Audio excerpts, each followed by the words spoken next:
kawan-kawan di pelatihan data informasi dan pengelolaan pengetahuan yang merupakan serial peningkatan kapasitas dari Impact Plus, program kerjasama Penabulu Foundation sama UNAIDS. Teman-teman, kita hari ini kedatangan dua tamu istimewa. Yang satu yang biasa menemani kita yaitu Kang Ripe atau Arif Iriawan yang nanti akan membawakan sesi pertama, yaitu sesi tentang penyajian data informasi dan pencapaian program. Ini sesuai dengan kapasitasnya sebagai data nerd,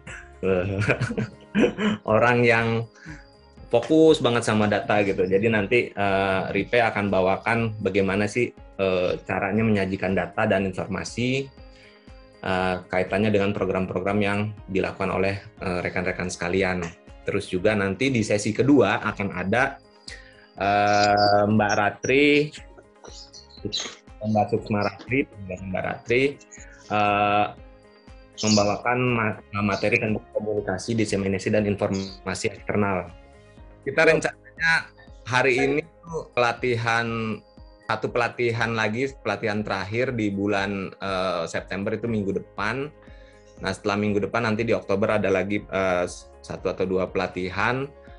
Terus juga mulai minggu ini kami akan mulai dengan program bimbingan teknis langsung ke beberapa organisasi. Jadi mohon pemahamannya teman-teman bahwa organisasi Anda yang tidak terpilih di dalam BIMTEK bulan September, nggak usah khawatir karena di bulan Oktober nanti ada lagi, di bulan sekitar Desember nanti akan ada lagi BIMTEK untuk organisasi-organisasi peserta atau mitra Impact Plus tambahan lainnya.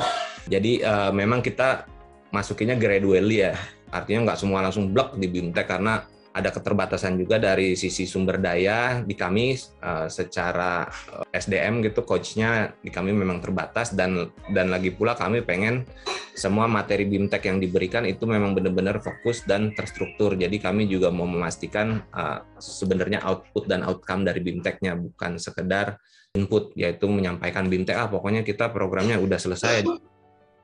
Jadi kami maunya dapat manfaat. Dan kami berharap kita semua juga bisa benar-benar increase terhadap tujuan utama program, yaitu pencapaian testing dan treatment gitu. Nah, dalam kaitannya dengan materi hari ini, masih sama dengan materi-materi yang sebelumnya, tujuannya adalah untuk meningkatkan kapasitas organisasi, utamanya dalam aspek tata kelola, data, informasi. Tambahan hari ini tentang knowledge management atau pengelolaan pengetahuan, serta komunikasi publik. Tujuannya sama, untuk mencapai tujuan bersama, yaitu peningkatan capaian untuk testing dan treatment. Karena Impact Plus, program Impact Plus ini memang tujuan utamanya basisnya dari situ, untuk mengejar yang kemarin triple 90, 90, 90, 90, sekarang 95, 95, 95. Begitu. Terus juga di kelas-kelas yang virtual ini memang agak capek ya, agak capek ikut kelas virtual atau ikut Zoom meeting. Jadi kami memang tidak mewajibkan untuk peserta terus-terusan ngidupin kamera, jadi itu nggak apa-apa kalau sesekali waktu atau di sepanjang sesi mau matiin kamera nggak apa-apa, tidur-tiduran, kan kita nggak tahu teman-teman ada di mana kan online-nya. Ya, oke. Kalau gitu kita langsung aja kali ya, Kang Rip. Ya, alhamdulillah baik. Siap nih, udah mau share screen ya. Ya, untuk mempersingkat waktu karena hari ini komitmen kita hanya sampai jam 12 siang waktu Indonesia Barat, mungkin yang di Indonesia Tengah jam 1 ya. Jadi untuk yang waktu Indonesia Tengah nanti ketika jam makan siang, nggak apa-apa ditutup aja layarnya terus makan. Tapi jangan bunyi makannya ya. Kan nanti di mute. Ya udah, oke Ripe silakan. Ya teman-teman, selamat menikmati sesi pertama. Semoga bermanfaat. Terima kasih Ebe, selamat pagi teman-teman semua. Semoga dalam keadaan sehat selalu, sudah sarapan, sudah ngopi. Oh sambil ngerokok enak ya, dimatiin kamera. Nggak apa-apa, gantian nanti ya. Pagi ini saya akan mengajak teman-teman diskusi tentang penyediaan data dan informasi dari pencapaian program. Jadi ada tujuannya gitu, sedikit tujuan kita mengaitkan dalam pencapaian program. Kalau data dan informasi itu, oh ya sebelumnya saya sampaikan dulu tujuannya ini supaya kita sama-sama bisa memahami bahwa kita semua akan belajar tentang berdiskusi tentang pengelolaan dan juga penyajian menjadi informasi. Nah, informasi ini apa nanti coba akan saya jelaskan. Terus ditambah bernilai. Selanjutnya juga untuk mencapai tujuan umum itu kita coba memahami alur transformasi melalui diskusi kita nanti dari data menjadi informasi. Terus komponen informasi apa yang dibutuhkan dalam penulisan laporan proyek. Nanti ya kita coba mengaitkan juga ke arah situ. Nah untuk pertama mungkin saya akan coba menjelaskan dulu secara verbal, tapi teman-teman detailnya bisa baca. Ini bahasanya bahasa kamus. Pertama kita akan banyak bicara soal data itu sendiri, kemudian juga informasi dan juga pengetahuan. Nah definisinya apa? Data adalah catatan atas kumpulan fakta. Data merupakan bentuk jamak dari datum. Jadi kalau satu itu datum, kalau jamak itu data. Terus kemudian berasal dari bahasa Latin menunjukkan sesuatu yang diberikan. Jadi penggunaan sehari-hari ini di area pengumpulan data program atau di penelitian, jadi data itu adalah garis bawahnya adalah ini pernyataan yang diterima secara apa adanya. Mau itu cuman bentuknya angka atau dalam bentuk teks, itu nanti kalau misalnya kita menerima data, artinya kita menerima apa adanya, belum bisa berbicara tentang informasi dari data tersebut. Karena informasi itu ada area yang berbeda dengan definisinya. Pesan atau kumpulan pesan yang terdiri dari sequence antara simbol, makna yang dapat ditafsirkan dari pesan atau kumpulan pesan. Ya ini kita coba memahami secara umum ya. Kalau dari definisi ini, kalau teman-teman ngedengar suara kayak gini nih, itu artinya apa?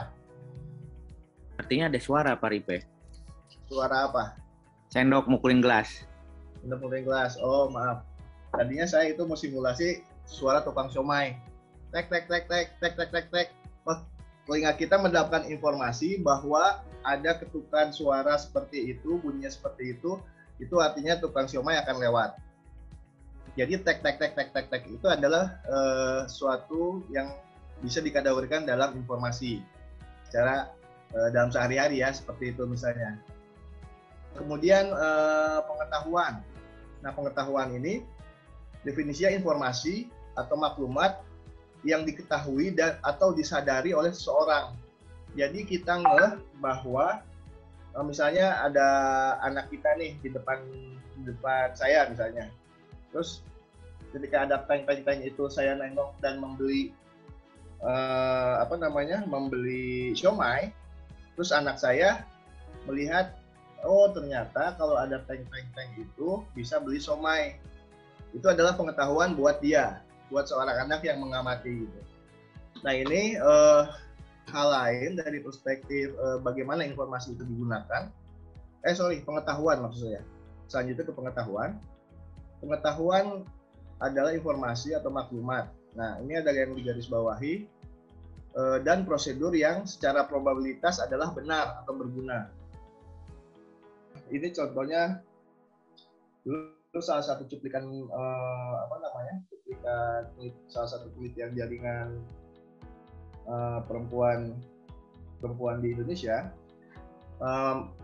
Dari data penelitian itu menyampaikan bahwa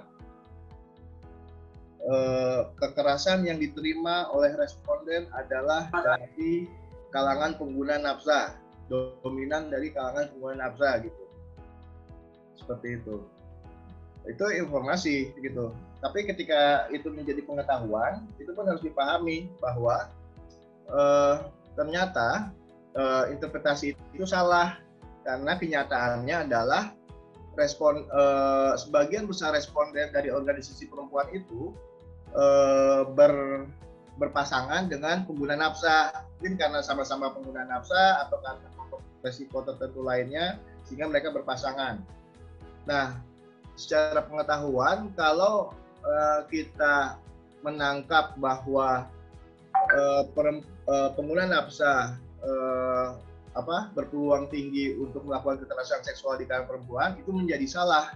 Jadi tidak bisa digeneralisir gitu. Contoh lainnya misalnya, polisi ini nyebelin. Nah, itu menunjukkan kalau misalnya kita mengetahui itu menjadi suatu pengetahuan bahwa kita akan stereotyping. Jadi semua polisi itu nyebelin gitu. Padahal ada tetangga yang polisi, ada temennya yang biasa dia nitip SIM, dia tuh nggak sadar gitu bahwa itu tidak bisa digeneralisir. Mungkin pengetahuan atau yang benarnya adalah beberapa oknum polisi kadang nyebelin. Itu bisa jadi pengetahuan yang benar. Nah, karakteristik data dan informasi saya coba jelaskan dulu sedikit sebelum kita nanti berdiskusi. Jadi data dan informasi itu pasti berhubungan dengan rentang waktu. Gitu. Yang dimaksud di sini adalah periode waktu, misalnya dari tahun 70 sampai 80 gitu. Itu karakteristik data informasi yang didapat hanya pada saat itu. Kemudian dari usia data ini sejak pengumpulan data atau sejak publikasi sampai sekarang. Misalnya informasi ini cara satu penyajiannya misalnya majalah gitu. Majalah Hai. Pernah tahu kali ya majalah Hai? Nah, Kakak Ratri juga mungkin dulu majalah Hai juga suka baca-baca. Terus kemudian kita buka-buka majalah nih. Di majalah itu asal ambil aja. Terus kita buka-buka, wah lihat model rambut nih. Wah, model rambut yang hits yang kayak gini gitu. Habis itu dia jalan, pergi ke salon mengikuti model rambut yang ada di majalah yang dia baca itu. Modelnya Bob gitu kayak gitu. Nah, padahal majalah itu majalah tahun 80-an. Jadi ketika usia data atau informasi itu sudah lampau, perlu disadari bahwa itu berkaitan dengan rentang waktu pengumpulan data, dan kalau ditarik mentah-mentah sebagai informasi itu mungkin akan jadi tidak relevan. Bisa juga sih yang masih relevan gitu. Kemudian karakteristik data dan informasi ini sehubungan dengan akurasi dan juga presisi. Bedanya apa ya akurasi dan presisi? Nanti kita diskusikan juga. Kemudian berhubungan juga data dan informasi itu dengan kelengkapan. Kelengkapan misalnya dari sisi kelengkapan dari tahun ke tahun, ketersediaannya, atau periodik, atau dari suatu kuesioner itu sudah lengkap belum bisa mengumpulkan data yang kita butuhkan. Kemudian tingkat keringkasan ini dikaitkan sama penyajiannya, relevansi itu penggunaan dengan isu-isu yang terkini yang sedang dipelajari atau sedang hits, dan juga tipe atau data informasi. Ini data milik sendiri atau data orang lain, atau disebut juga data primer, data sekunder, atau data tersier. Kemudian kemudahan untuk mengakses data. Kemudahan ini kalau misalnya kita kita mau bikin penelitian menganalisa data IBBS. Data IBBS itu kan punya Kemenkes ya. Jadi bila kita menggunakan data IBBS tersebut, karena itu sangat lengkap, sangat bagus, bisa mendapatkan informasi yang baru di luar dari laporan IBBS atau STBP-nya Kemenkes. Nah, ini juga terkait dengan data dan informasi ini tentang kemudahan untuk mengakses sumber data. Itu bisa menjadi suatu hal yang penting yang bisa dilakukan. Data-data lama kalau kita punya sendiri dan itu sebagai aset kita, jangan sungkan-sungkan untuk coba membuka-buka, untuk mengatik-atik supaya bisa menjadi informasi yang berguna untuk program ataupun untuk lembaga. Kayaknya teman-teman yang melakukan program penjangkauan pasti punya data yang meriah tuh.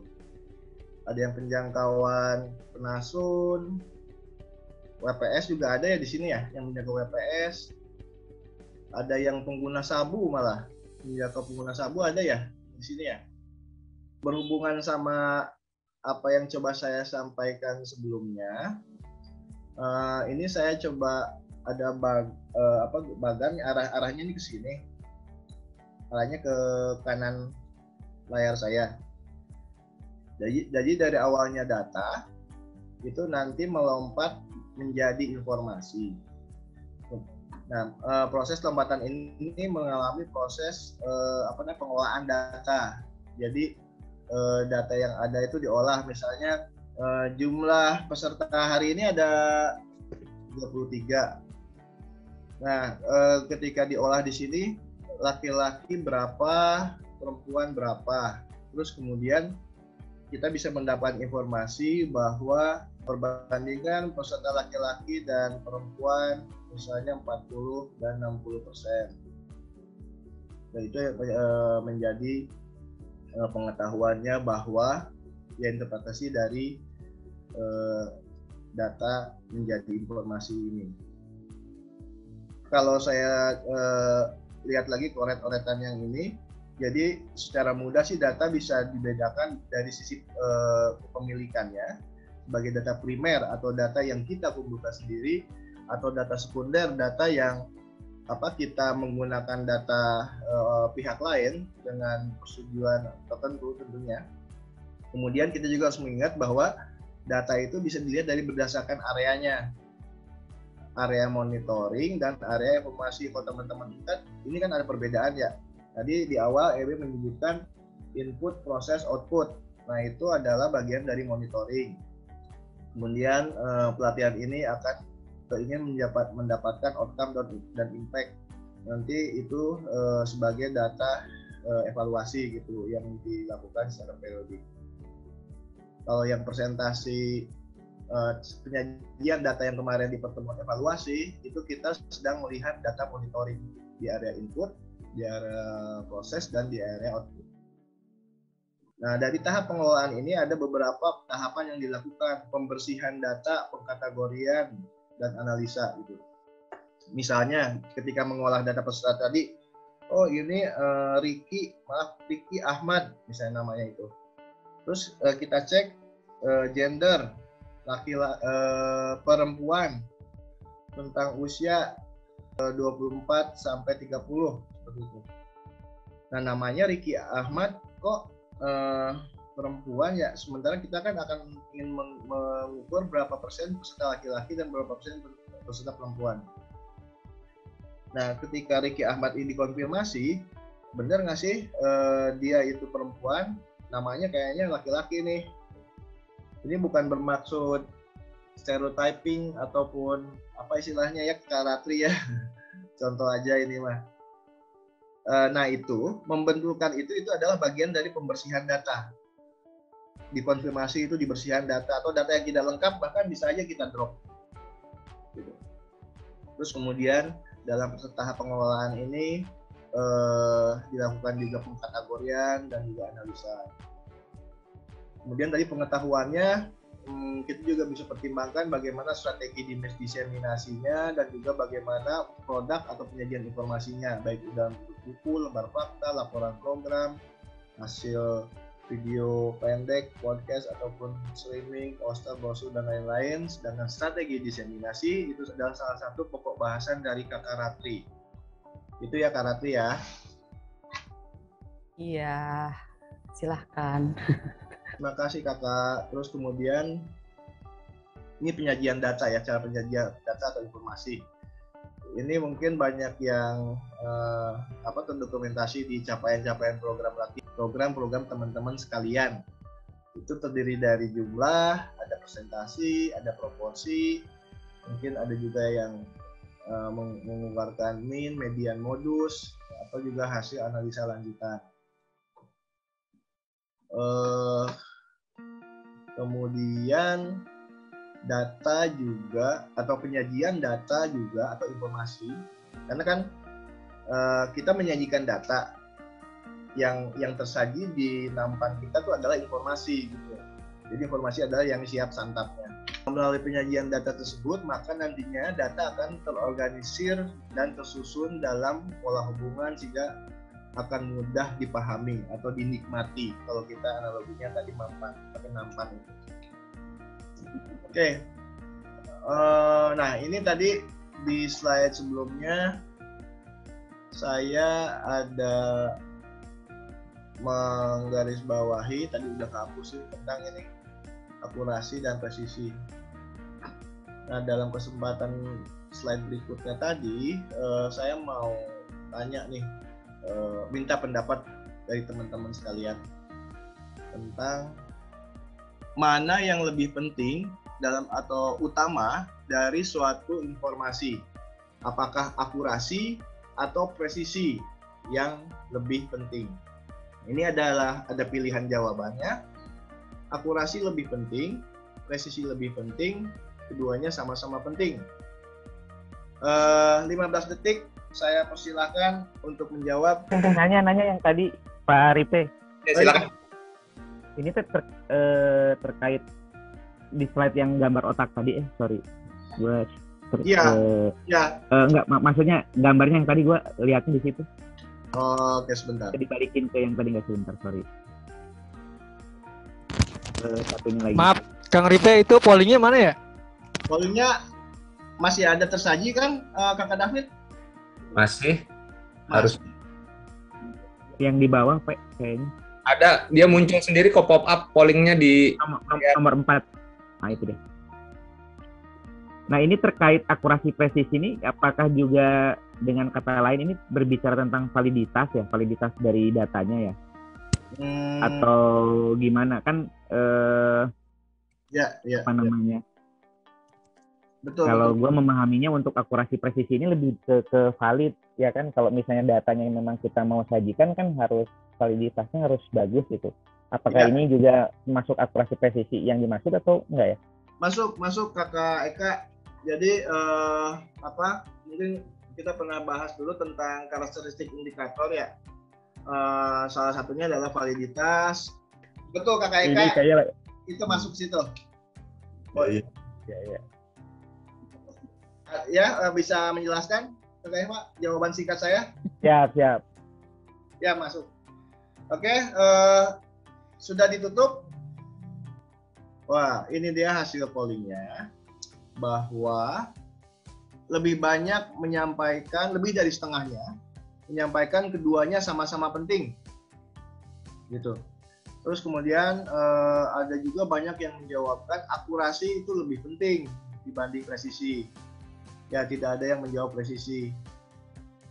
Wah, ini ya menarik jawabannya. Ada yang porsi di akurasi, ada yang menyatakan keduanya penting. Jadi kesebarannya normal, bagus. Terima kasih sudah memberikan waktu dan juga memberikan pendapat terhadap polling tersebut. Jadi hasilnya lebih banyak yang menyatakan bahwa dua hal itu sama-sama penting. Ini saya cuplik bahasa kamus lagi. Menurut seorang yang bernama Davis, ini salah satu pemilik yayasan yang mendukung program Pekart ya, Be ya? Ya. Beberapa kesalahan yang menyebabkan kualitas data dan informasi tidak optimal itu bisa dari metode pengukurannya yang digunakannya itu tidak sesuai, atau poin yang kedua adalah tidak melakukan pengolahan data dan informasi sesuai dengan prosedur yang baik dan benar. Tadi kan beberapa saya sudah saya contohkan, misalnya sehubungan dengan pengumpulan data penelitian. Jadi kita mau meneliti remaja gitu, tapi alat pengumpulan datanya menggunakan bahasa-bahasa yang formal, yang bahasa dewasa misalnya seperti itu. Terus kemudian juga kesalahan dalam mengkoreksi atau mencatat data dan informasi. Itu juga menjadi suatu hal berhubungan dengan kualitas data itu menjadi tidak optimal. Kemudian dari raw datanya berkas bentuk salah, raw datanya salah, ada kesalahan di raw data, mungkin ada kesalahan input atau ada kesalahan pada saat wawancara, salah ngeklik kalau misalnya digital. Terus kesalahan dalam melakukan prosedur pengolahan di pengolahan tadi gitu. Contoh kesalahan dalam prosedur pengolahan misalnya tadi 32 peserta, kemudian kita akan melihat berapa persen sih gender peserta antara laki-laki dan perempuan gitu. Tujuannya itu. Tapi ketika lihat raw datanya, kita ada jawaban yang menjawab transgender. Aduh, gimana nih caranya nih? Apakah transgender ini dimasukkan ke perempuan atau kita bikin kategori baru yaitu transgender. Jadi saya tadi menyajikan data yang salah. Mungkin juga di sini nggak ada yang memilih transgender, jadi tidak keluar. Jadi itu yang harus dipastikan. Kalau tujuannya adalah melakukan proporsi jumlah peserta berdasarkan gender. Nih, poin 6 nih ada nih kesalahan yang memang sengaja dilakukan. Contoh apa ya? Menyebabkan kualitas data dan informasi itu tidak optimal. Atau kesalahan yang sengaja, tapi juga mungkin yang tidak sengaja ya terjadi. Saya ngasih contoh. Mungkin teman-teman pernah mendengar atau data atau informasi yang digunakan untuk war on drugs oleh Presiden Jokowi.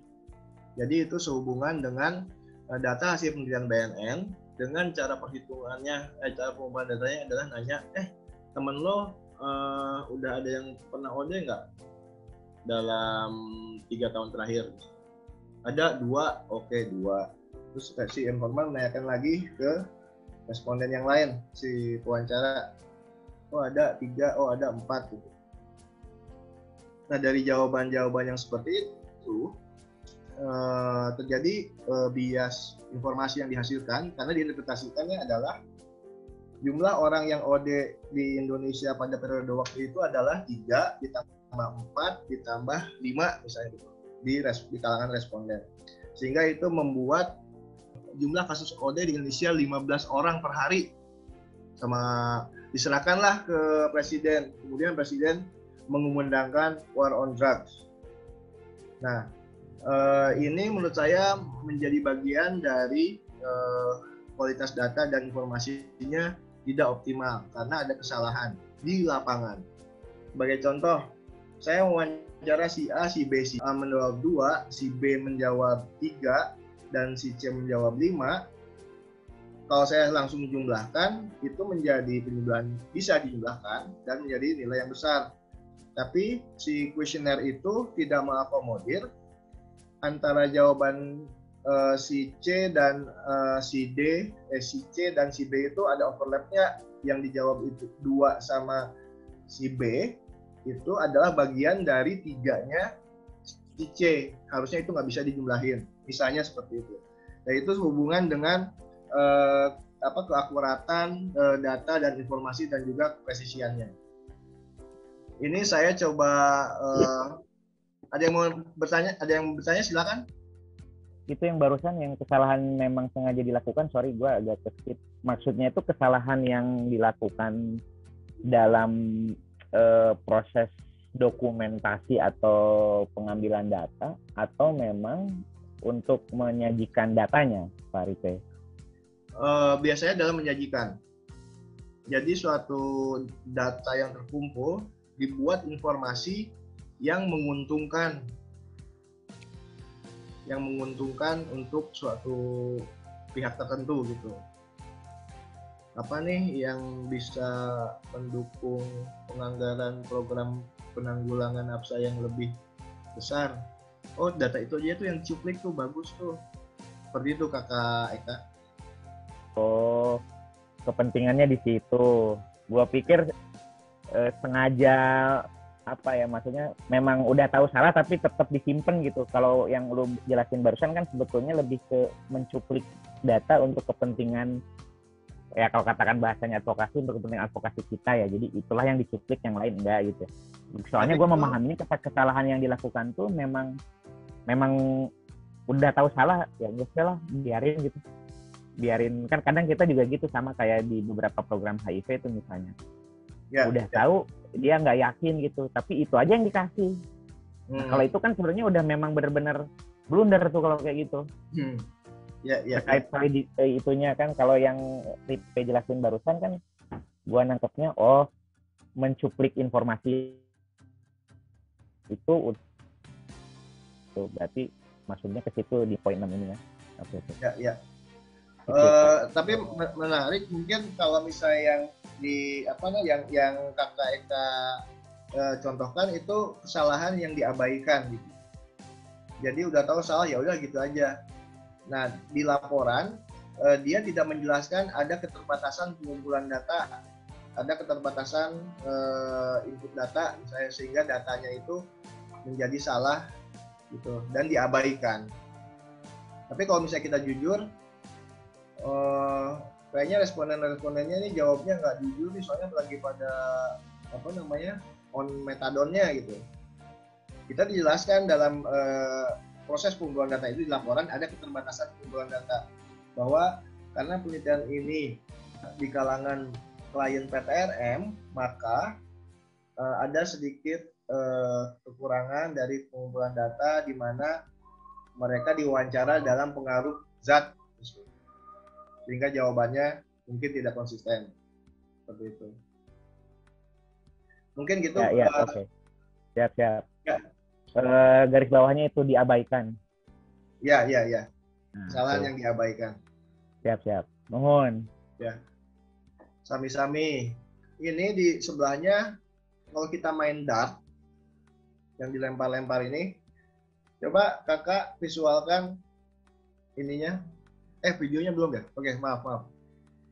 Setelah ini, yang paling kiri atas ini titiknya ada di sini, begitu menyebar ya. Si lemparan dartnya itu, gitu. Itu menunjukkan bahwa hasil ini adalah berakurasi rendah dan berpresisi rendah. Itu coba dipahami dulu. Kalau presisinya rendah dan juga akurasi rendah, maka lemparan dart kita itu akan seperti ini. Kemudian yang di bawahnya, ini akurasi tinggi tapi presisinya rendah. Jadi akurasinya tinggi, niatnya sih udah pengen ngelempar ke titik merah yang di tengah deh gitu. Akurasinya tinggi mengarah ke situ, tapi presisinya masih rendah. Kalau yang ini, yang kanan atas, ini akurasinya rendah, tapi dia presisinya tinggi. Jadi akurasinya tuh rendah jauh dari target yang tengah gitu. Lempar dart, ada berapa tuh? 1, 2, 3, 4, 5, 6. Dart. Dan akurasinya rendah, tapi presisinya tinggi. Jadi presisi dia ke situ kesalahannya. Jadi ini kesalahan yang konsisten misalnya dilakukan seperti ini. Kemudian ada yang akurasi tinggi dan presisinya tinggi. Ini akurasinya ke tengah semuanya, dan presisi setiap dari 6 lemparan yang saya lakukan itu arahnya semuanya ke situ, ke akurasi yang tinggi. Kalau tidak ada, saya mohon bantuannya Kakak David untuk setel videonya yang mengajak kita untuk berdiskusi poin selanjutnya. The DIKW pyramid is an example of a simple model used to help us understand a more complex topic. It is also very relevant for data analysts to know and understand. The DIKW pyramid is used to help explain understanding, as we go through the evolution of working with data to transform it into information, knowledge, and eventually wisdom. In this manner, we develop a better understanding of the structural and functional relationships between data and wisdom. At the base of the pyramid, we have data.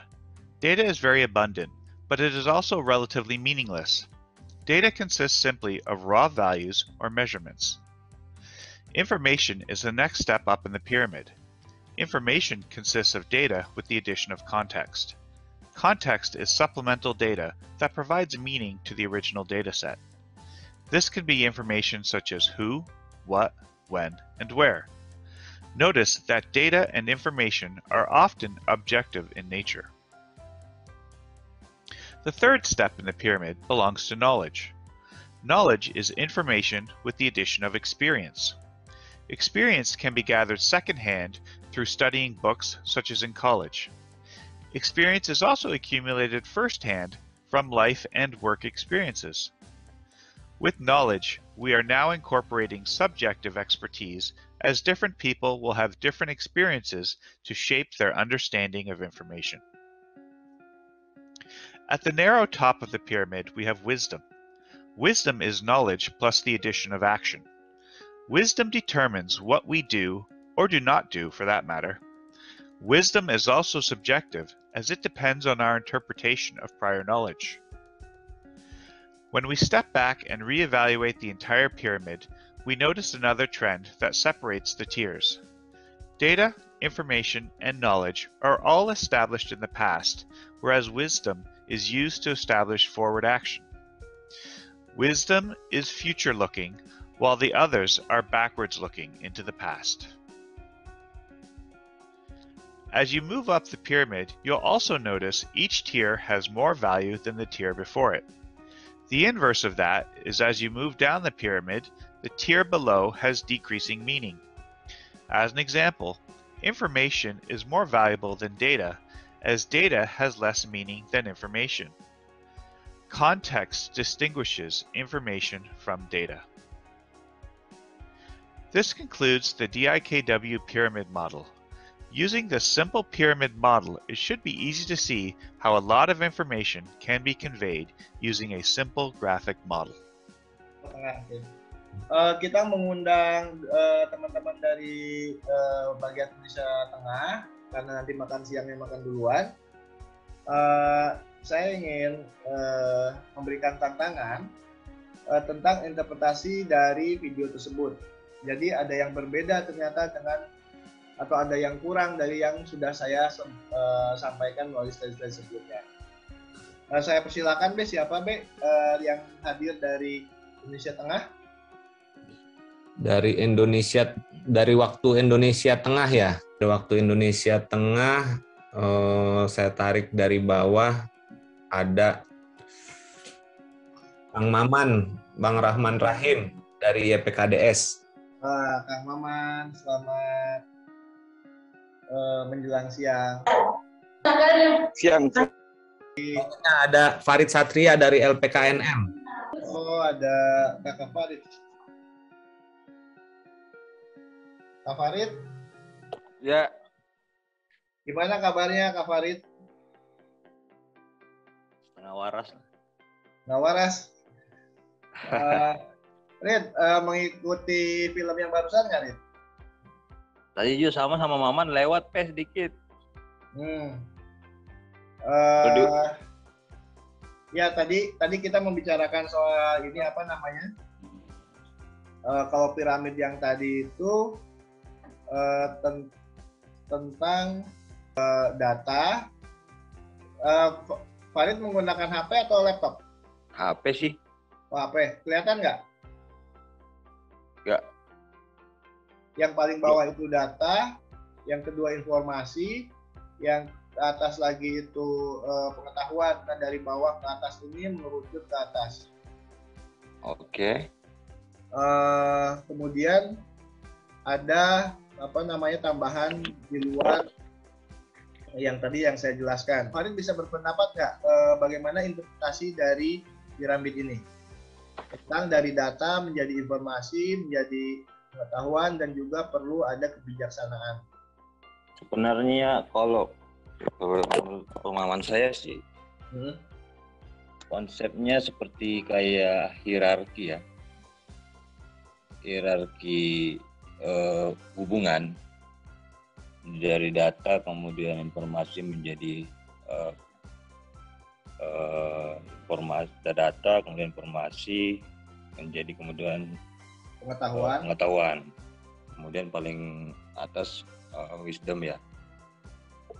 Kebijaksanaan. kebijaksanaan. dalam Jadi, membedakan keduanya. ya, jadi kemudian dari misalkan sayanya dalam mengelola data kemudian menjadikan informasi, menjadikan pengetahuan, bagaimana kemudian saya secara bijaksana untuk menyampaikan hasil pengelolaan di 3 tahapan ini kepada halayak banyak, misalkan seperti itu.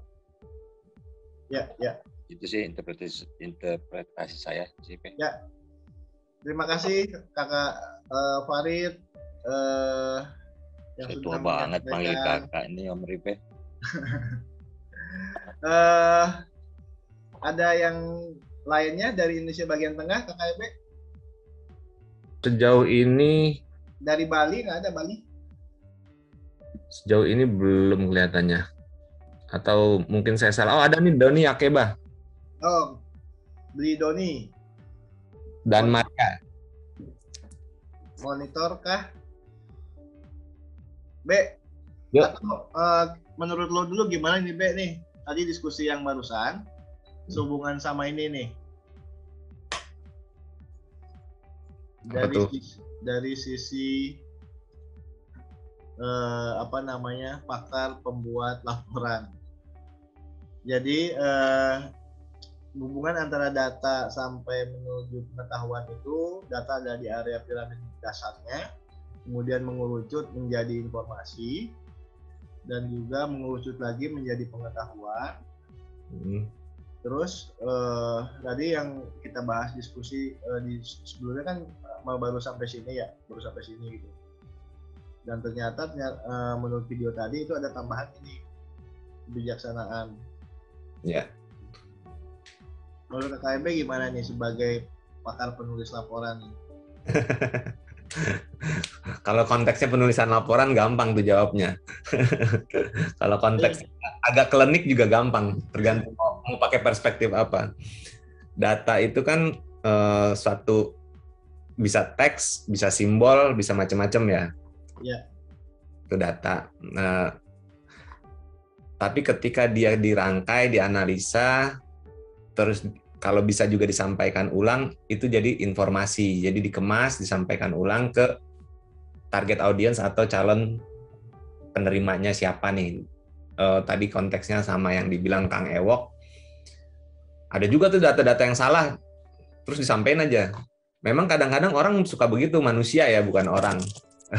Manusia suka gitu, data yang benar, data yang salah, tapi begitu dikemas dan menjadi informasi, itulah yang dinikmati oleh orang-orang sebagai informasi yang kemudian oleh diri mereka diolah jadi pengetahuan.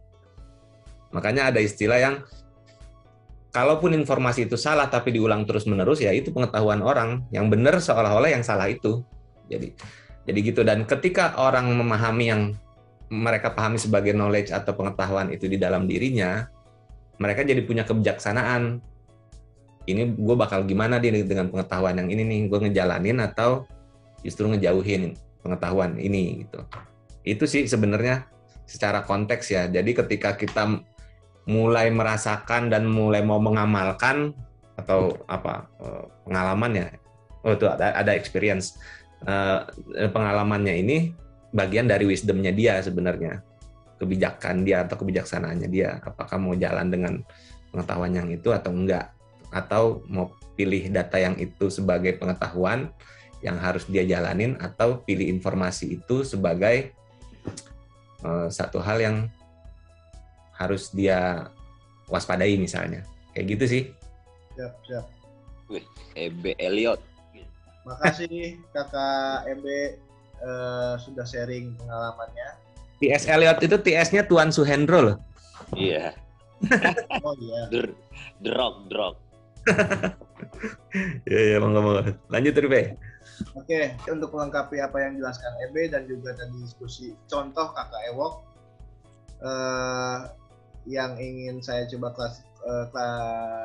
klasifikasikan lagi bahwa adalah ini masa lalu dan ini masa yang akan datang, dari si masa perspektif ke depan, dan yang dari knowledge, informasi dan data itu yang sudah di belakang kita, dan kemudian wisdomnya itu ada sesuatu yang di depan kita. Tadi yang dicontohkan sama Ebe itu menarik tuh, bisa mengambil sesuatu yang menurut dia itu benar, itu bagaimana diarahkan ke depannya. Saya mau ngasih contoh lagi nih, misalnya, tahu nggak sih Raffi Ahmad punya istri muda loh? Itu bagian dari mana? Kalau dari piramid ini, teman-teman. Informasi ke Informasi. gosip. Informasi. Oke. Ada yang berpendapat lain? Itu data, Mas. Oke. Itu data. Yang menjawab data bagaimana? Ya, kalau menurut saya Farid dari Mahameru, Surabaya, Mas. Oh, siap. Kalau menurut saya, kenapa itu masih data? Karena itu masih bersifat mentah dan belum dianalisis. Hanya sekedar kemudian dia sampaikan nih ada gitu.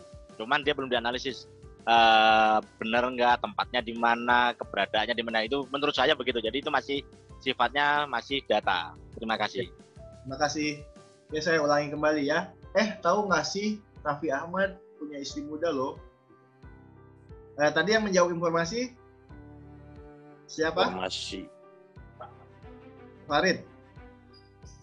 Om Ewo, saya banyak informasi. Farid, kenapa Farid mengkategorikan tahu nggak sih itu menjadi informasi? Silakan, Farid. Tahu nggak sih? Ya karena informasinya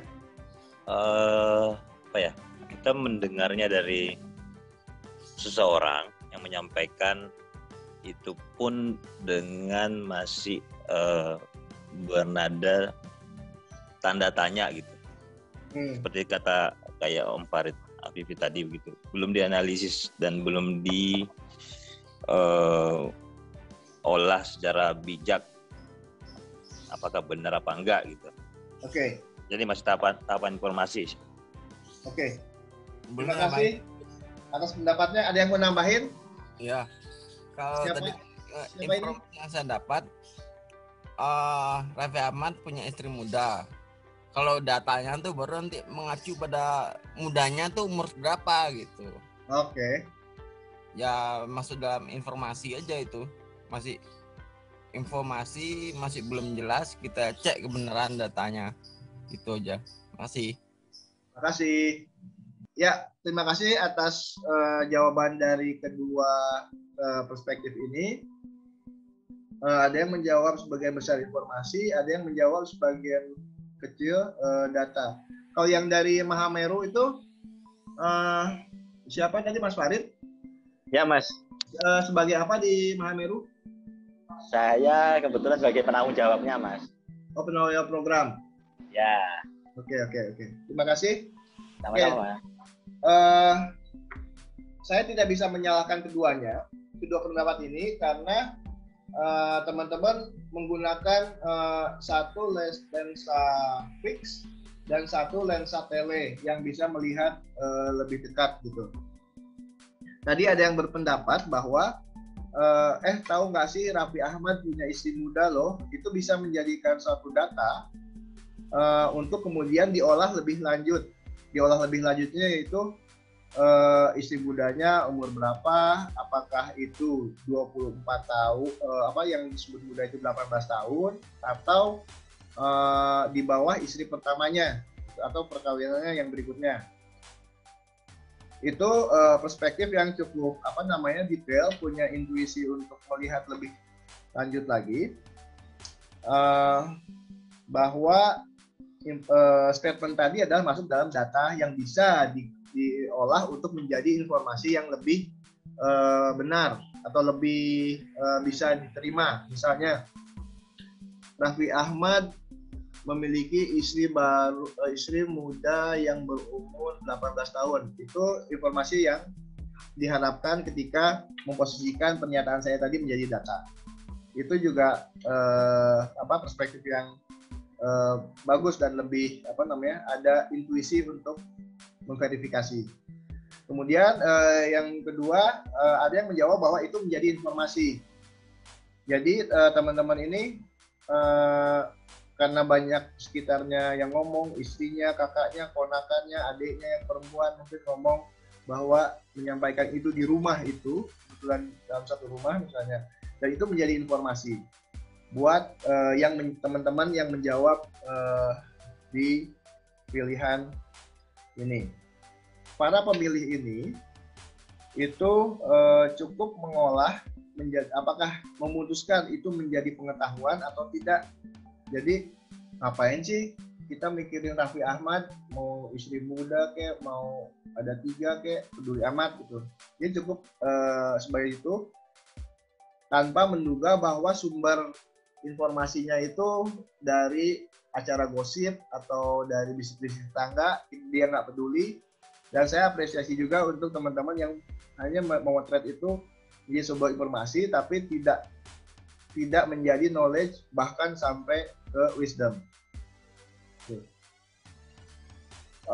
Jadi intinya perspektif kita terhadap piramid ini bisa zoom in, bisa zoom out, tergantung perspektif yang kita gunakan dari suatu data yang dicontohkan atau data yang diterima atau sinyal gelombang yang didengar.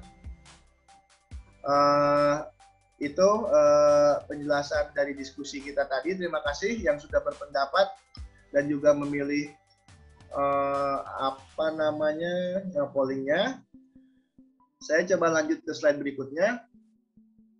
Nah, komponen informasi dalam laporan program, kalau saya lingkari program di sini ada tanda panah ke bawah. Kemudian di sini ada indikator. Jadi dari program itu ada turunannya dan terkait dengan informasi dan data adalah ada indikator program. Dari indikator program itu didapat dengan metode tertentu. Metodenya misalnya kalau program penjangkauan ya, program penjangkauan pengguna sabu di KIPE. Indikatornya adalah jumlah pengguna sabu di KIPE yang terjangkau, jumlah pengguna sabu di KIPE yang mengalami abses atau yang mengalami overdosis gitu.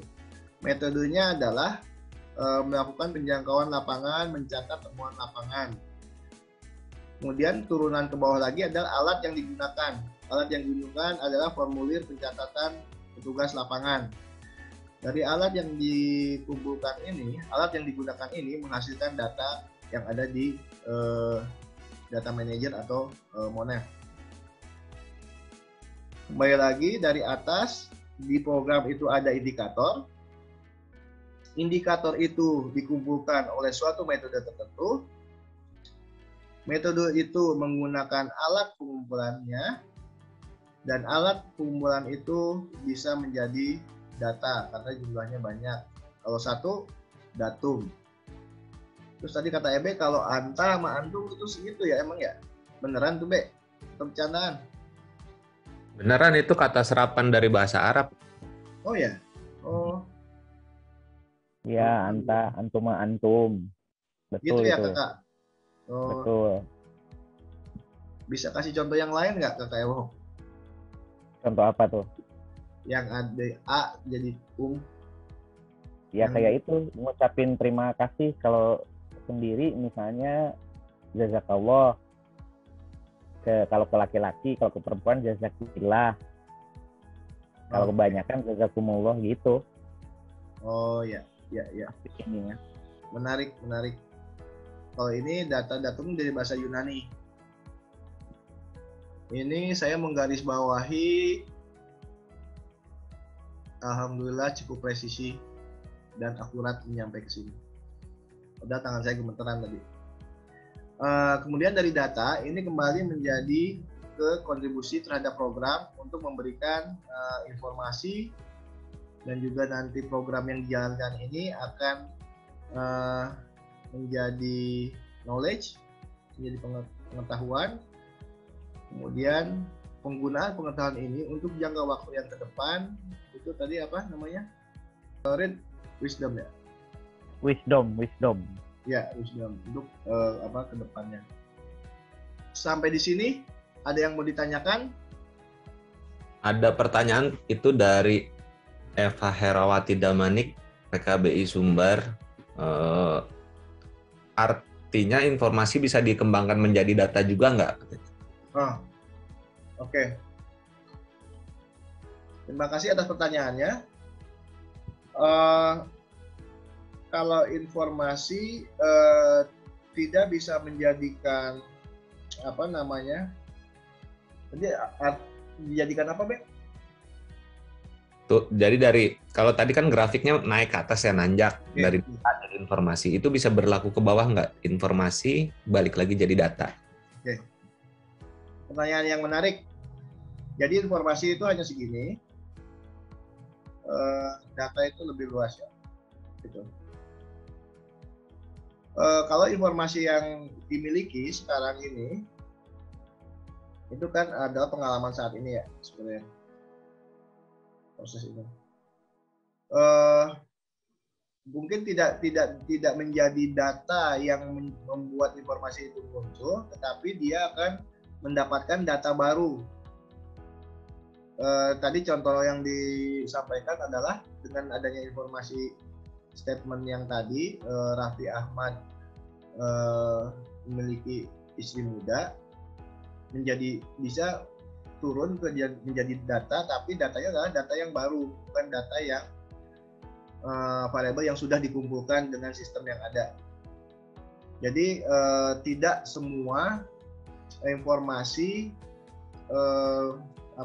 bisa langsung menjadi data, tapi yang paling kemungkinan besar adalah dia menjadi data yang baru. Jadi tambahan umurnya itu tadi. Seperti itu mungkin Kakak Ebe jawabannya dari Uni siapa? Uni Eva. Uni Eva. Cukup menjelaskan Kak Uni? Uni? Atau malah bingung? Arah pertanyaannya itu seperti apa? Bisa dikasihkan contoh konkretnya nggak? Oke, kita lanjut aja ya. Kalau gitu nanti kalau ada lagi kita coba tanyakan kembali. Itu waktunya 10 menit ya. Itu ada yang nanya tuh, Handoko PKBI Bandung, raise hand. Oh ya, Handoko. Silakan. Iya. Selamat siang, terima kasih kesempatannya. Ya, selamat siang. Suara saya terdengar ya? Terdengar. Ya, ini saya kadang agak suka bingung memahami bentuk piramida. Piramida ini apakah sekedar emang yang di bawah itu adalah fondasinya, semakin ke atas itu bertumbuh di atasnya. Tapi kadang-kadang saya seperti tadi saya mendengar itu dari data informasi ke atas itu seolah-olah semacam kontinuum gitu. Jadi apakah betul seperti itu? Karena pertanyaan tadi yang Uni Eva tadi itu juga pertanyaan saya. Kadang-kadang kita suka menemukan ada pengetahuan di masyarakat atau mungkin informasi atau yang kita gunakan sebagai data awal untuk untuk menggali lebih dalam lagi. Nah itu mungkin perlu penjelasan di sana mungkin. Terima kasih. Oke.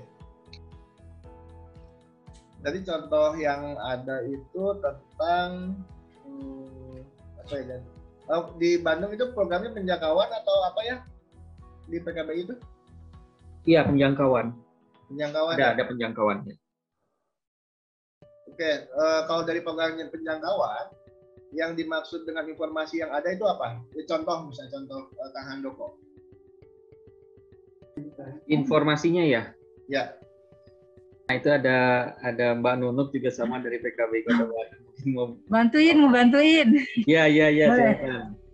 Jadi kalau di dalam programnya penjangkauan itu juga informasinya bisa jadi pengetahuan tentang HIV, pengetahuan tentang IMS, tentang kondom, mungkin informasi-informasi seperti itu. Terus di mana kita bisa mengakses layanan, mungkin seperti itu ya. Oke. Nah, informasinya. Iya betul.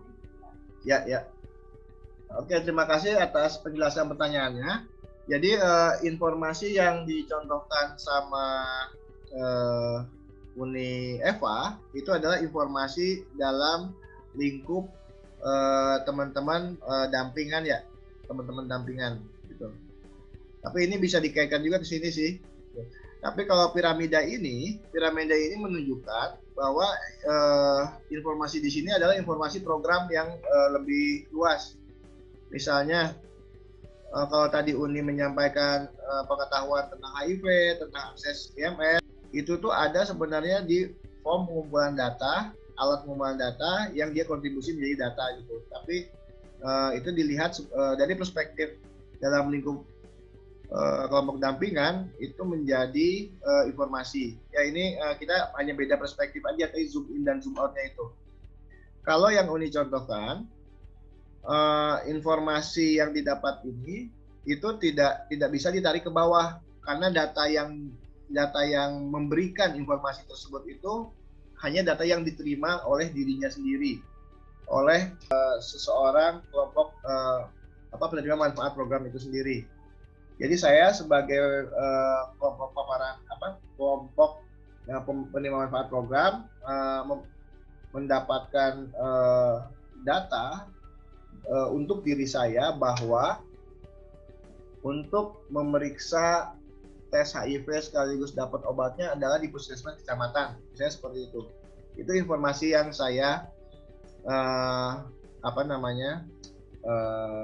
dapatkan. Kemudian saya pegang menjadi suatu pengetahuan dan juga menjadi suatu langkah ke depannya.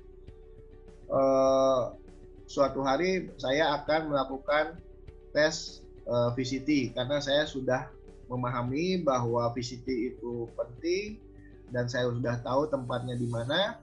Kemudian informasinya juga saya sudah dapatkan dari petugas lapangan bahwa kalau mau VCT sekaligus obat ARV-nya, akseslah di puskesmas tingkat kecamatan.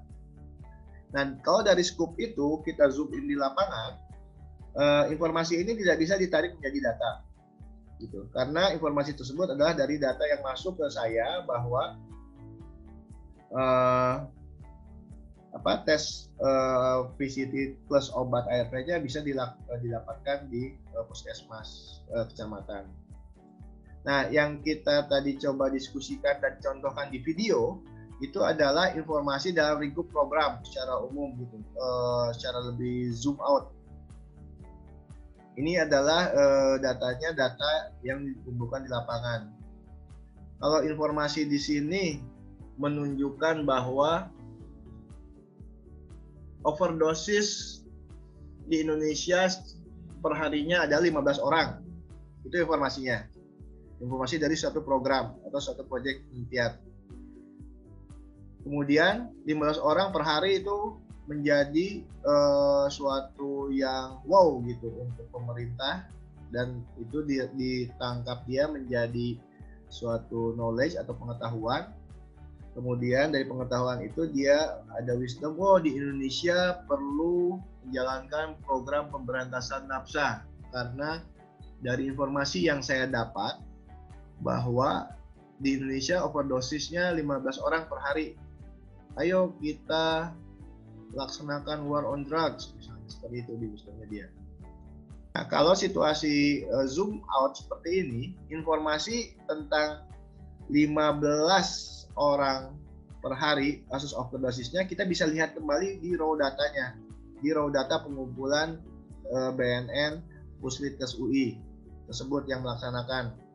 Kita minta raw datanya, ternyata ada kesalahan proses pengelolaan nih dari data ini menjadi informasi. Karena yang tadi saya contohkan, saya mewawancara A, B, C dalam suatu komunitas. Ada teman kamu yang OD berapa orang? 2. B, berapa orang teman kamu yang OD? 3. Si C menjawab 5. Dan ketika lihat ke raw datanya, kita bisa menduga bahwa antara jawaban A, B, dan C ini tidak bisa dijumlahkan karena ada kemungkinan overlap. Nah, kalau zoom out seperti itu dari informasi kita bisa tarik lagi ke data untuk mendapatkan informasi yang baru, yang lebih benar, yang lebih presisi, yang lebih akurat. Begitu Mas Handoko dan Uni Eva jawabannya. Tapi penjelasan ini lebih lanjut ada di video selanjutnya. Sebentar kita akan tayangkan. Izin nambahin yang Ripe jelasin barusan, masih bisa atau skip? kalau nggak terlalu urgent mungkin kita skip dulu kali ya, karena waktunya kan kasihan yang Indonesia bagian tengah. Oke. Ini kita akan bahas juga di video berikutnya. Kakak David bisa tolong? Oh, ini dulu nih, polling dulu. Polling dalam waktu 10 detik dari sekarang. Saya bacakan. Komponen informasi apa yang dalam tanda kutip tidak wajib ada dalam pelaporan program. Silakan pilih target versus capaian program, goal dan objektif program, serapan keuangan program, tantangan pelaksanaan, atau rekomendasi untuk perbaikan. Garis bawahinya adalah komponen informasi apa yang tidak wajib ada dari pilihan di bawah itu untuk pelaporan program. Silakan 10 detik dari sekarang. Wow, cukup bervariatif, menarik. Jadi yang tidak wajib ada itu apa dalam pelaporan program? Ada 5% yang menjawab target versus capaian program itu nggak perlu ada, tidak wajib ada, tidak wajib ada. Terus ada juga yang menjawab goal dan objektif ini yang tidak wajib ada. Kemudian yang paling banyak adalah rekomendasi untuk perbaikan. Itu tidak wajib ada, katanya KKMP itu paling banyak 33%, hampir sepertiganya. Itu dari data yang saya kumpulkan dibantu Kakak David melalui polling tersebut, kemudian disajikan menjadi informasi ini, dan nanti saya minta teman-teman untuk apa sih knowledge yang didapat dari potret polling ini dan video selanjutnya. Silakan Kakak David. Terima kasih teman-teman. Mohon dicek suaranya, mudah-mudahan bisa terdengar dengan baik. Setidaknya teksnya bisa terbaca bagi yang menggunakan HP. Silakan.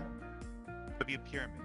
In this video, I present an illustration of how the concepts present in the DIKW pyramid can be applied with some sample data. First, we'll draw the pyramid. Data is on the bottom, followed by information, knowledge, and finally, wisdom on top. Next, we'll examine some sample data. In this short illustration, you are provided with 2 rows of data in 3 columns. The data you are given consists of just numbers and text, but there is no meaning to the data. We are missing context. What if I told you the data represented travel data from cars? The first column is kilometers traveled, the second is minutes to travel the distance, and the third is car color. With this additional context information, we are able to generate new data and information, primarily the speed the vehicles were traveling at. What if I also told you the distance traveled was on Ontario highways? Is there anything else the information tells us?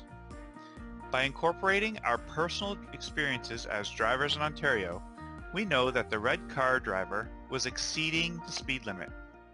In Ontario, most highways have a 100 km/h speed limit, but there are a few trial locations that feature 110 km/h, the highest speed limit on Ontario highways. The red driver was exceeding the maximum speed limit by 40 km/h. If wisdom is knowledge plus action, what action would a wise person take if they happen to work for an insurance company? The wise person would have their insurance company charge higher premiums to the red car driver, as they are a more dangerous driver. They are more likely to get tickets or be in accidents due to higher driving speeds. This concludes the illustration demonstrating how the concepts presented in the DIKW pyramid can be interpreted when applied to sample data. Barusan kita sama-sama diskusi menonton dari video pendek itu, yang informasi yang dapat dan menjadi pengetahuan bahwa mobil warna merah itu di premi asuransinya membayar lebih tinggi dibanding mobil warna-warna lain. Karena didapat dari hasil penelitian, dari hasil pantauan di tol tadi, mobil merah tuh pengennya ngebut mulu.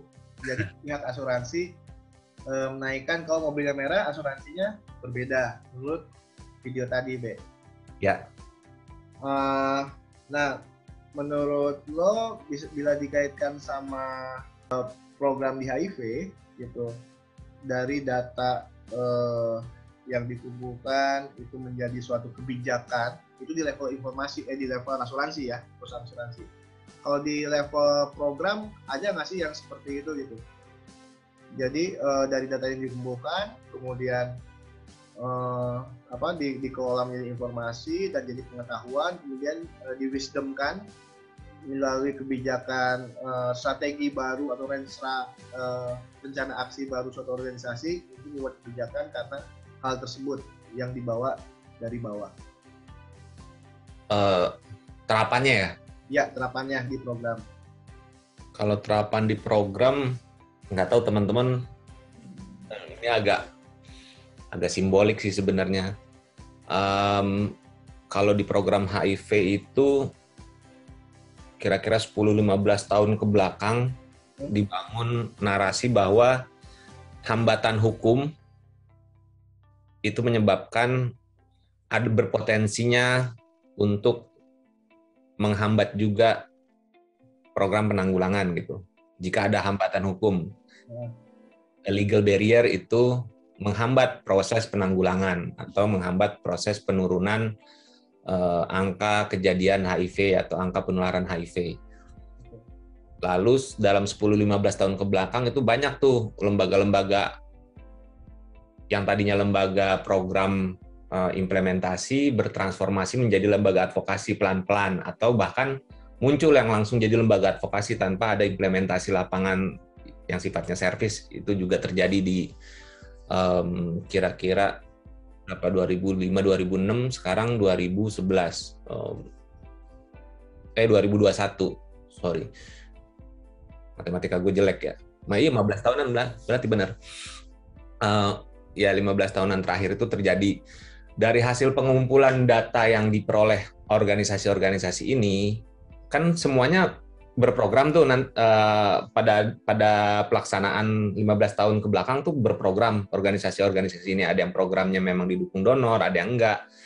Tapi kan cuplikan datanya bisa berasal dari data program yang didukung oleh donor, bisa dari data yang diperoleh dari penelitian. Ya. Jadi dari data sekunder, data primer, semua diolah, muncullah narasi bahwa ternyata benar premisnya, atau yang dulu masih hipotesis, benar, itu jadi tesis utama di program 5 tahun ke belakang, removing legal barrier. Nah, setelah dapat data terkumpul, knowledge-nya lebih banyak lagi, sekarang ada kebijakan bahwa untuk removing legal barrier menjadi salah satu komponen utama di penanggulangan HIV, dan itu udah disetujui oleh Ungas AIDS ya. Ungas AIDS itu di PBB untuk yaitu United Nations General Assembly on AIDS Session lah bahasa Inggrisnya. Gua agak bermasalah soal translation, tapi ada Ratri di sini yang bisa mentranslasi lebih baik. Itu jadi masuk dalam program KF nasional gitu, bukan legal barrier itu? Ya, mulai ronde terakhir yang sebelum sekarang itu masuk ke program di Global Fund. Jadi sudah diakui di rencana strategis program sampai 2030 itu juga konon katanya juga semakin porsinya semakin besar untuk removing legal barrier. Removing legal barrier itu artinya menghilangkan batas hukum, hambatan hukum ya? Hambatan hukum ya. Oke. Siap. Terima kasih pendapatnya. Satu lagi, kalau untuk warna merah tadi, secara komersil itu sudah terbukti. Warna merah iPhone yang mendukung program AIDS itu lebih mahal dari iPhone warna-warna yang lain. Nggak, ini mah intermezzo aja. Ada tapi bener iPhone Red series. Thank you. Terima kasih. Intermezzonya bocoran ya, Kang ya? Iya, itu iklan. Jangan menyebutin merek deh, harus ada. Iya, lanjut. Dari teman-teman lain ada yang mau berpendapat?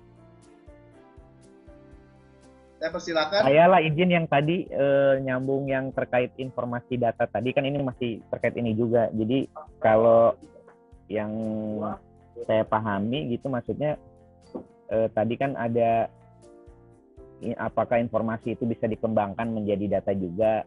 Nah, sebenarnya kalau yang gue pahami mungkin bukan dikembangkan tapi lebih pada diukur gitu informasi itu, karena yang namanya informasi itu gue memahaminya itu sebagai semacam gejala atau fenomena gitu di dunia kita lah, di kehidupan kita itu. Kan itu ada yang memang sifatnya alamiah dan non alamiah gitu. Contoh kayak, dan itu tuh punya nilai gitu. Contoh kayak angin, kayak berat badan, kayak tinggi badan, kan itu suatu hal yang punya nilai juga gitu. Nah, tapi untuk kita memahami informasi itu supaya ajak menjadi sebuah nilai, itu dibutuhkanlah data itu. Nah, jadi sebenarnya kalau dilihat si data itu artinya gejala atau fenomena ya, atau informasi yang sudah terukur nilainya dengan pasti. Nah, dalam konteks program kita tentunya kan banyak hal yang informasi itu yang mesti diukur. Ada, kalau tadi Ripe bilangnya ada varian atau apalah gitu ya di presentasi awal tadi. Nah, jadi mungkin lebih tepatnya bukan dikembangkan, tapi informasi itu diukur untuk bisa menjadi data. Nah, gimana caranya? Yaitu kalau secara metodologis kan ada 4 ya tadi, ada di pengukuran itu ada, kalau Ripe tadi ngejelasin ada yang univariat, yang gitu-gitu tuh. Nah, itulah cara supaya kita bisa mengukur informasi itu menjadi sebuah data. Sehingga nilainya menjadi pasti, dan itu dijadikanlah basis kita untuk berbicara, entah itu di level advokasi, atau itu di level pelayanan, atau itu di level yang lain-lain. Dan mengukur data itu kan juga banyak, ada yang diobservasi, kemudian ada wawancara, yang gitu-gitulah istilahnya. Itu sih menurut gua tambahan dari cerita-cerita barusan kita itu. Terima kasih sudah menambahkan. Ya, yang garis bawahi dari apa yang disampaikan Kakak Ewok adalah validasi dan verifikasi data. Ketika ketika mendapatkan informasi, wah masa sih, bener nggak sih? Kemudian contoh yang disampaikan Kakak Eka tadi itu dia balik lagi melihat datanya, sumber datanya seperti apa, di cross check gitu, bener nggak sih? Atau itu cuma gosip doang, seperti itu ya. Ya, terima kasih sudah mengingatkan dan menambahkan. Jadi kalau sudah menjadi informasi itu bisa ditarik ke bawah, tapi sebagai cara kita untuk memvalidasi dari informasi yang kita dapatkan tersebut. Gitu. Contoh konkretnya misalnya kalau kita melihat informasi di tabloid, di media sosial, boleh nyebutin merek nggak ya? Lambe Turah misalnya, itu kan. Tidak semua orang bisa langsung percaya, ada sebagian yang menelan aja itu sebagai informasi barunya dan menjadi pengetahuannya. Ada juga yang seperti Kakak Ewok membaca suatu upload dari Lambe Turah itu, dia lihat lagi, masa sih datanya seperti ini, coba deh gue lihat baca. Itu proses verifikasi dan validasi data, Kakak Ewok. Ya, terima kasih sudah mengingatkan bahwa bukan dijadikan menjadi data kembali, tapi melalui proses lihat belakang untuk validasi dan verifikasi. Oke, makasih atas tambahannya teman-teman yang sudah bertanya juga. Tinggal 3 menit lagi ya, Be ya? Ya. Oke, ini contoh kasus yang terakhir aja. Ini tersajikan di sini adalah sudah termasuk dalam informasi. Ini hasil paparan di evaluasi proses kemarin loh, tentang kegiatan-kegiatan yang sudah kita lakukan. Kemudian di sini ada judul-judul kegiatan. Ini pelaksanaan webinar 1, training 1, training 2 hari 1, training 2 hari 2, training 3 hari 1, dan training 3 hari 2. Kemudian di batang-batangnya itu ada ini jumlah CSO, ini jumlah pesertanya, terus ini jumlah peserta aktif. Nah, ini sudah menjadi informasi nih. Tadinya yang disebut datanya itu adalah daftar absen. Daftar absen yang terdiri dari nama, gender, asal lembaga, terus durasi jam berapa dia masuk, jam berapa dia keluar, itu menghasilkan informasi ini. Gitu kakak-kakak. Informasi ini adalah didapat dari proses kita yang kemarin. Di sini ada juga keterangan. Peserta aktif adalah peserta dengan tingkat kehadiran di atas durasi rata-rata sesi. Jadi kemarin kalau misalnya sesinya 120 menit, peserta aktif adalah peserta yang mengikuti 70 menit ke bawah. Misalnya seperti itu. Nah, dari informasi ini yang kita miliki, kita jadikan pengetahuan bagaimana sih untuk membuat tampilan atau hasil data ini menjadi suatu kontribusi perbaikan untuk wisdom kita, masa depan kita.